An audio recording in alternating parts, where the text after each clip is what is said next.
Nanga Sangobilili. Chers téléspectatrices, bienvenue à Bordeaux. Dès qu'on est venu aussi des membres donc www.pandasangocongo.net. La présentatrice de la étoile d'amour, la fille à longue jambe. Donc aujourd'hui je vous amène à Bordeaux-Lac. Je vais vous faire visiter un peu Bordeaux. Ici c'est le lac de Bordeaux. Donc si les gens ils ont envie de se détendre et tout, donc vous pouvez ici, vous voyez derrière vous, il y a toutes ces belles beautés là, les paysages et l'eau. Ça nous arrive de se retrouver ici à l'été, donc dehors au Sokolakawa, donc dehors au Sabu pique-nique.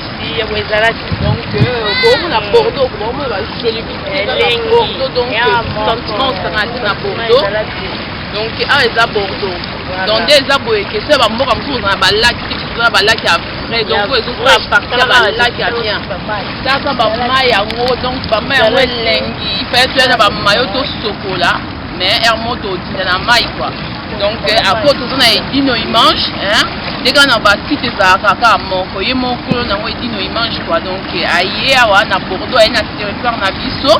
Et donc on te met pour te présenter Bordeaux tout la kitaye bilingue za kana Bordeaux taka pe joli la vie est balade c'est bien pour éviter parce que c'est vraiment na là donc il va au chocolat donc pour langer pour ya bozala tekika pe kozala to bi suite ezaka moko ba bi sentiment ko pezala kaka moko mi balade ka moko ya bozala tekika pe kozala kate nebi dia bi no sukolanda bokotala ngo po abibema panda sanga Congo koleza na top bi panda sanga Congo mikolo ngima ya koloba kuti ezake ezala pete ezala kozala kati ko mona ka otaka ba joli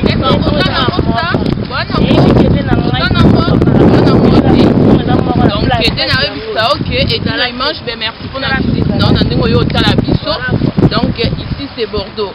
Donc comme j'avais dit, c'est moi qui gère cette ville là, donc Bordeaux c'est ma ville quoi.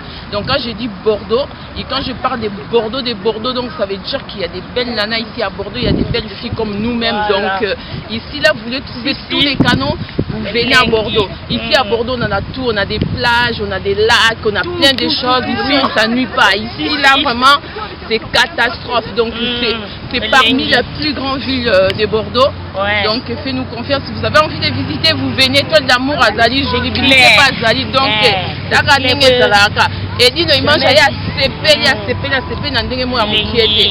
Donc bah centimètres ça y est mais choix. Alors ndeka to bakaka. Ndeka to bakaka na site moko mi balete site moko.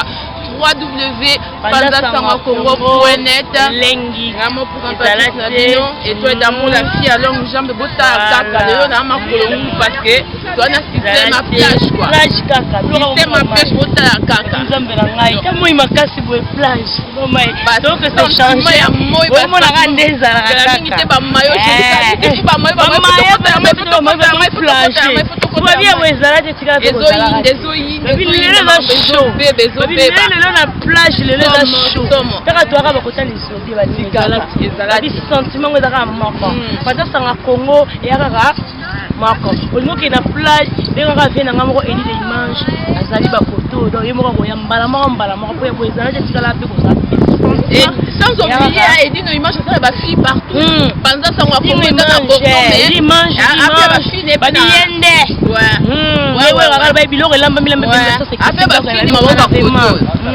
ba koto no boyi ka to ya koto do stand Eddie nos images ba gros bisous na bino tout bolingaka pendant ça on Congo ba centimètres ka moko ba gros bisous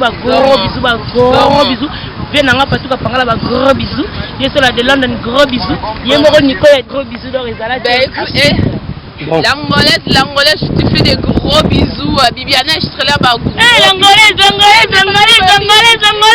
yemoko mado elanga bébé ezala tie yemoko l'angolaise makoli na nzongo maman ministre BBC moko vrai chéri talaka jolie bête une samba sur pour bébé ezala tie bien ezala tie Loris la Congolia patuka pangala c'est dans bilele yo yangwana ba gros bisous tokos